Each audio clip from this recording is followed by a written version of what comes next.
এমন সময় মহাপ্রভু দেখলেন যে রঘুনাথ দাস গোস্বামী সিংহধারে দাঁড়িয়ে আছেন প্রসাদের নেয়। এইভাবে বলছে, এ তো বেশ্যাবৃত্তি হয়ে গেল। যেভাবে পতিতানিরি দেখে কখন আমার কোনো কাস্টমার আসবে, ঠিক সেভাবে রঘুনাথ কে প্রসাদ দেবে, কে প্রসাদ দেবে, কে প্রসাদ দেবে দাঁড়িয়ে আছে। এটা ঠিক না। রঘুনাথ দাস গোস্বামী শুনলেন, পরদিন থেকে আর দাঁড়ায় না কারোর কাছে প্রসাদ নেওয়ার জন্য। আমি বোঝাবার প্রয়াস করছি যে জমিদারের সন্তান, সে কৃষ্ণ ভক্তি করবার জন্য কত কিছু ত্যাগ করেছেন।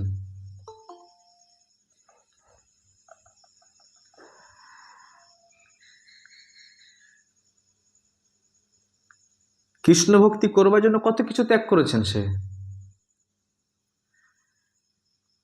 অবশেষে রঘুনাথ দাস গোস্বামী কি করলেন? আনন্দবাজার, যেখানে সবাই প্রসাদ পায় আর প্রসাদ পাওয়ার পর যে উচ্ছিষ্ট ফেলে দেয়, সেই প্রসাদগুলি সেই নর্দমা নালী দিয়ে বেয়ে যায়, সেখান থেকে নালী থেকে তুলে নিয়ে রঘুনাথ দাস গোস্বামী ধুয়ে টুয়ে সেই প্রসাদ পাচ্ছেন জমিদারের সাথে। কেন এত কষ্ট স্বীকার করছেন? কেন? হোয়াই? ফর কৃষ্ণা।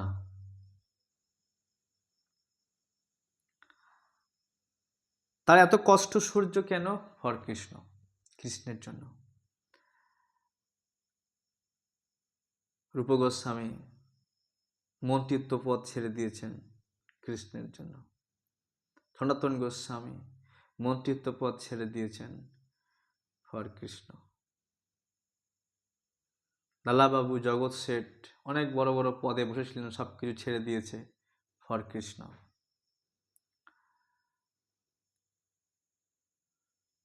ভরত মহারাজ সব কিছু ছেড়ে চলে গেছেন হরিভজন করবার জন্য। কেন? ফর কৃষ্ণ।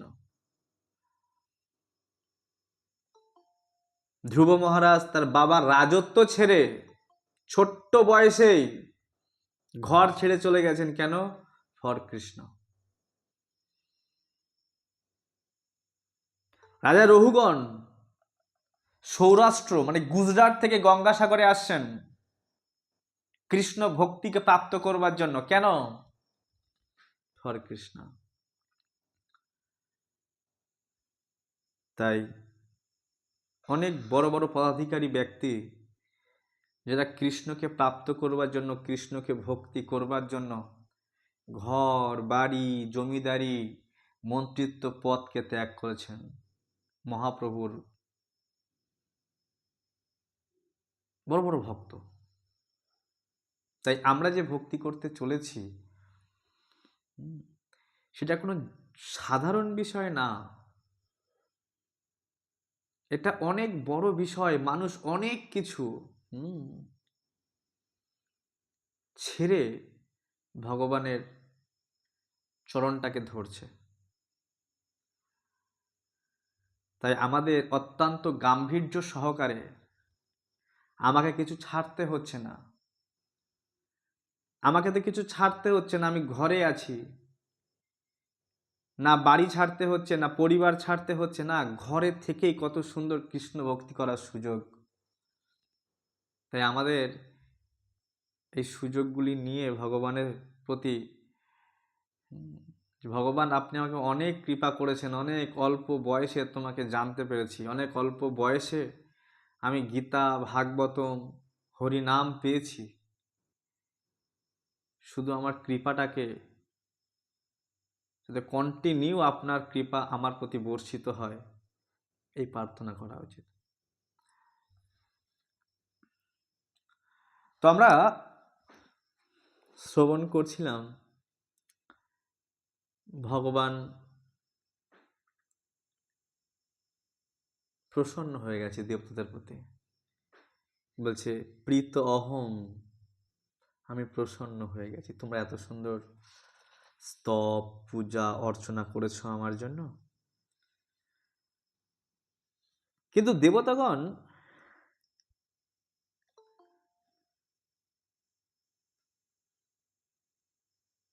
যারা আমার প্রেমী হয় তারা আমাকে ছাড়া না কিছুই চায় না, জানো কি না? আমার প্রেমী আমাকে ছাড়া কিছু চায় না। যারা প্রেমী নয়, যারা কৃপণ, তারা তো আমাকে ছাড়া জড়জগৎকে চায়। তারা জড় সম্পদকে সবকিছু বলে মনে করে।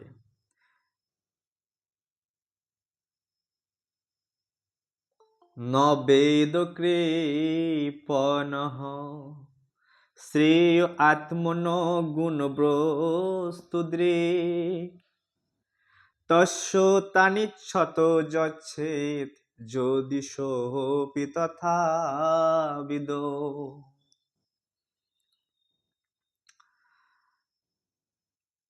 এই কৃপণ ব্যক্তি সে জড় সম্পদকে সবকিছু বলে মনে করে।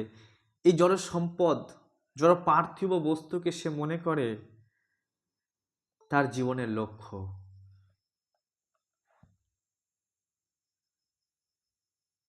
সে আত্মার প্রয়োজন কি জানে না। তাই সেই প্রকার মূর্খদের যা বাঞ্ছিত তা যদি কেউ দান করে তাহলে বুঝতে হবে সেও একটা মূর্খ। কবিরাজ গোস্বামী এই প্রসঙ্গে চৈতন্য চরিতামৃতে বলেছেন, কৃষ্ণ ভজে বিষয় মাগে এই তো মহামূর্খ। তাই না? কৃষ্ণ ভজে, শ্লোকটা কার মনে আছে? কৃষ্ণ ভজে বিষয় মাগে এই তো মহামূর্খ, অমৃত ছাড়ি বিষ মাগে। আমি শ্লোকটা ভুলে যাচ্ছি, তারপরে বলছে,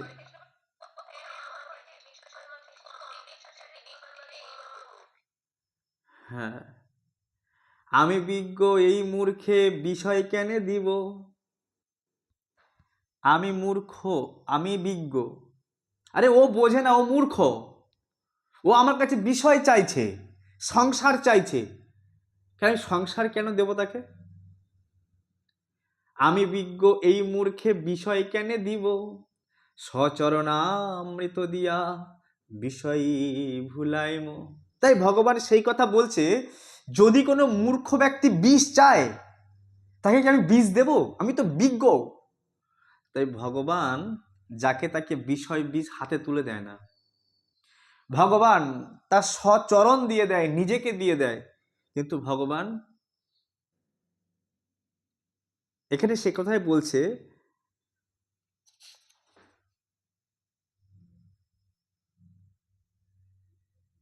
যদি কেউ মূর্খদের সেই রকম কেউ দান করে তাহলে সেও একটা মূর্খ।